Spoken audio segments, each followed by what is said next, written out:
13 Safar marks the martyrdom of Hussein alayhi salam's beloved daughter Sakina. Sakina was Imam Hussein's most beloved child. Our Imam was often heard to say, "A house without Sakina would not be worth living in."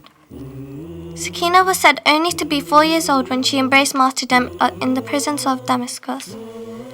After the tragedy of Karbala, the progeny of Muhammad, peace be upon him, were taken prisoners by the army of Yazid.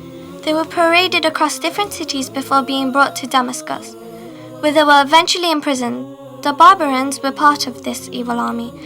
They did not let Sakina rest for one bit.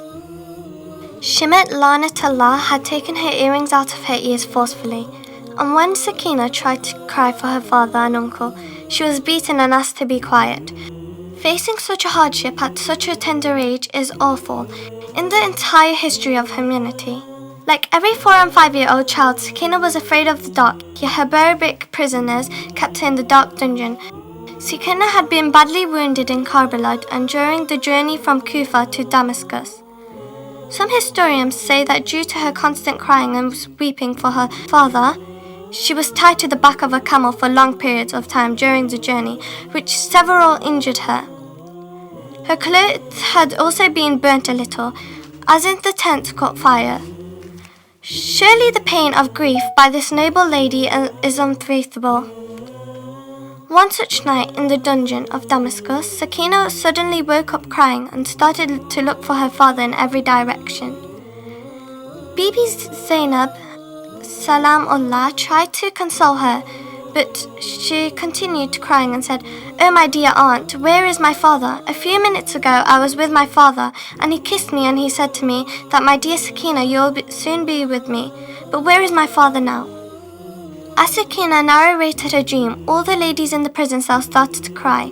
All the hue and cry eventually reached the ears of Yazid Lanatullah. Yazid Lanatullah immediately sent a servant to inquire what all the crying was about. The servant was informed that Bibi Sakina Salam Allah had woken up abruptly from her sleep and missed her father and started crying. Yazid was informed of the situation and for his sadistic pleasure sent several head of Imam Hussein alayhi salams to the prison cell.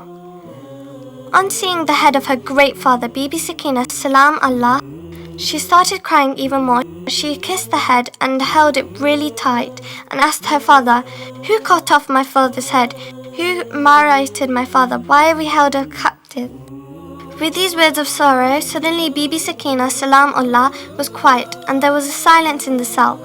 Everyone thought that Sakina had finally gone to sleep again, but this was not the temporary sleep. Sakina had now gone to a permanent sleep. Bibi Zainab Salamullah called Imam Zainul Abidin alayhi salam to check what had happened to Sakina, as they thought she had fallen unconscious. When the Imam went over to check on his sister, he noticed that she had stopped breathing in between sobs. The Imam said, "Inna lillahi wa inna ilayhi rajiun."